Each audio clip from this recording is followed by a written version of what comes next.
নমস্কার, আমি সুমনা। নতুন একটা ভিডিওতে সকলকে জানাই স্বাগত। তো আজকে আমি তোমাদের সাথে বাংলা সিলেবাসটা শেয়ার করব। গত দিনের একটা ভিডিওতে আমি তোমাদের সাথে কি করে ভিতটা শক্ত করতে হয় সেই ব্যাপারে একটা ভিডিও তৈরি করেছিলাম। তোমরা যারা দেখোনি অবশ্যই দেখো। আর হ্যাঁ, তোমাদের আমি আরেকটা কথা বলি, আমিও কিন্তু খুব যে বেশি জানি তেমনটা নয়, আমিও তোমাদের মতো ছাত্রী। আমার যদি কোথাও কোনো ভুল হয় আমায় অবশ্যই কমেন্টে জানিও, কেমন? তো দেখো, আমাদের বাংলা থেকে আসবে 30 মার্কের কোশ্চেন। তো এটাকে আবার দুভাগে ভাঙা হয়েছে, 15 করে। তো পেডাগগির থেকে আসবে 15 আর বোধ পরীক্ষণের থেকে আসবে 15।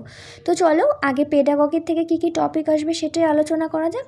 দেখো, একদম প্রথমে আছে ভাষা শিক্ষণ ও আয়ত্তীকরণ, তারপর আছে ভাষার দক্ষতা, তারপর আছে শোনা ও বলার দক্ষতা, বাংলা ব্যাকরণ শিক্ষাদানের প্রয়োজনীয়তা, বৈচিত্র্যযুক্ত শ্রেণীকক্ষে ভাষা শিক্ষণ, বহুভাষাবাদ, ভাষার দক্ষতা ও বোধ পরীক্ষণের মূল্যায়ন।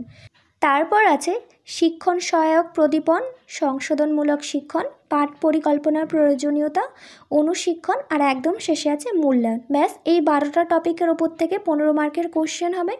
দেখো, আমি যখন বিএড করতাম তখন দুটো বই কিনেছিলাম। ও হ্যাঁ, আরেকটা কথা বলে রাখি, যেহেতু আমার বাংলা ছিল, তো এই বই দুটোর সাথে দেখছি বেশ এই সিলেবাসটা মিলে যাচ্ছে, মানে এই টপিকগুলো। তো আমি এই বই দুটো ফলো করছি। তোমাদের যদি কারো বাংলা থাকে তো তোমরা এই 15 মার্কের জন্য এই বই দুটো ফলো করতে পারো, মানে বেশ ভালো। এখানে বেশ ডিটেলসেই আছে দেওয়া, তো তোমরা চাইলে অবশ্যই দেখতে পারো। তো এর ভেতরে কী কী আছে সূচিপত্র আমি তোমাদের সামনে একবার দেখাচ্ছি, তোমরা একবার দেখে নাও, তাহলে তোমাদের বুঝতে খুব সুবিধা হবে।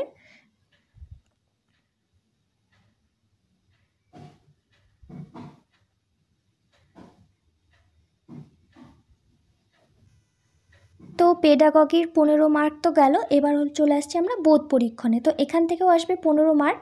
তার মধ্যে আরেকটু ভাগ আছে, দেখো আমাদের গদ্য থেকে আসবে 9, আবার পদ্য থেকে আসবে 6। এই গদ্য আর পদ্য মিলে আসবে 15। তো এই গদ্য পদ্যর মধ্যেও কিন্তু আমাদের ব্যাকরণ থাকবে। তো এই ব্যাকরণের মধ্যে কোন কোন টপিকগুলো আমাদের পড়তে হবে চলো সেগুলো প্রথমে বলি। এখানে আছে বর্ণ ও বর্ণ বিশ্লেষণ, তারপরে আছে ধ্বনিতত্ত্ব, তারপর আছে সন্ধি, পদ, বাক্য, কারক, বাচ্য, সমাস, বাগধারা, শব্দভাণ্ডার, প্রকৃতি প্রত্যয়, আর আছে উপসর্গ এবং অনুসর্গ। আশা করি তোমরা বুঝতে পারছো বাংলা সিলেবাসটা দুটো ভাগে 15 করে 30 আসবে। তো তোমাদের সাথেই এই পড়া নিয়ে আমার আরও গল্প হতে থাকবে। তোমাদের সাথে আবার নতুন একটা ভিডিও নিয়ে দেখা হবে। তো আজকের মতো আসি, টাটা।